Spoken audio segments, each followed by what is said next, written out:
Comment savoir si un ovule a été fécondé? Très bonne question. L'attente peut être angoissante.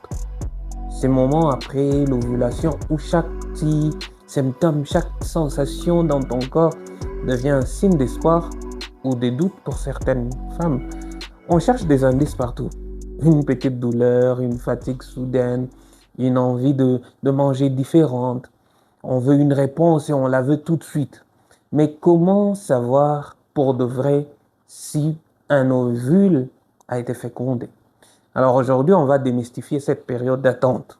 On va parler de vrais signes, de ce que la science nous dit et surtout de la seule manière d'avoir une réponse certaine. Parce que votre corps est en train de faire un travail incroyable et il mérite d'être compris et respecté, sans la pression de deviner ce qui se passe vraiment. Alors on y va. Maintenant, avant de parler de signes, il est essentiel de comprendre une chose fondamentale, la différence entre la fécondation et l'implantation. La fécondation, c'est la rencontre entre l'ovule et le spermatozoïde. C'est un événement microscopique qui se passe dans les trompes de Fallope, juste après l'ovulation. Et ça, c'est un événement qui, à lui seul, ne génère absolument aucun symptôme physique que tu pourrais ressentir. Ton corps ne sait pas encore que ça s'est vraiment produit. Maintenant, l'implantation, c'est la suite. C'est quand l'ovule fécondé descend dans l'utérus et s'accroche à la paroi pour commencer à se développer. Cela se produit environ 6 à 12 jours après la fécondation. C'est cette implantation qui, pour certaines femmes, peut commencer à provoquer de petits signaux dont on va parler. Et ici, c'est là que les jeux des devinettes commencent. Le problème, c'est que ces signes sont souvent les mêmes que ceux des règles qui arrivent. Alors, premièrement, parlons du saignement. Les saignements d'implantation. C'est un très léger saignement, rose ou brun, qui peut survenir à environ une semaine après l'ovulation. Il est souvent plus léger et plus court que les règles, mais attention, toutes les femmes n'en ont pas, et il est facilement confondu avec les débuts des menstruations. Deuxième signe, c'est la fatigue. Une fatigue soudaine qui te fait dormir à des heures inhabituelles. Et troisième signe, c'est les seins douloureux. Tes seins peuvent être plus gonflés et plus sensibles que d'habitude. Alors, il y a aussi des nausées, les fameux mal du matin, qui peut survenir très tôt à n'importe quel moment de la journée. Mais encore une fois, tous ces symptômes sont aussi ceux du syndrome prémenstruel. Et interpréter chacun d'eux peut générer énormément de stress et anxiété.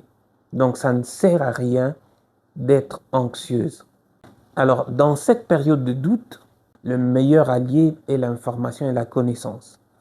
Mais je sais que vous pensez, c'est bien beau, docteur, mais prendre un rendez-vous, c'est un vrai parcours du combattant. Marre d'attendre des heures, des semaines ou même de mois pour un rendez-vous? La solution est là.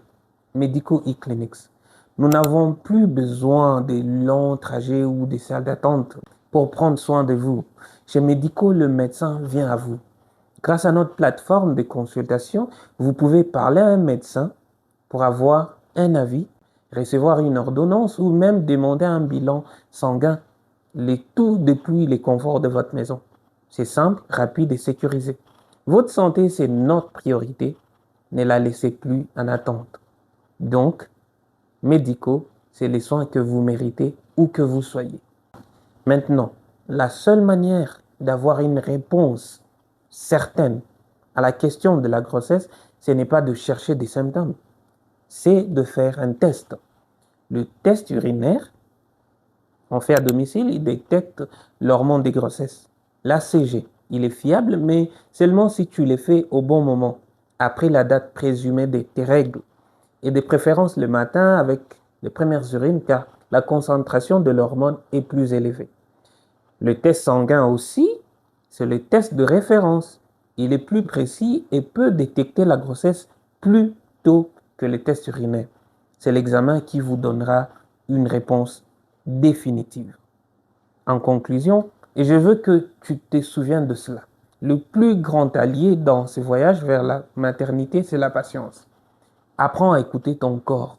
mais sans t'épuiser à chercher des signes.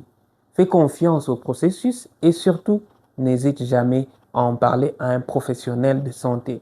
La meilleure façon de gérer cette période d'attente est d'être bien informé.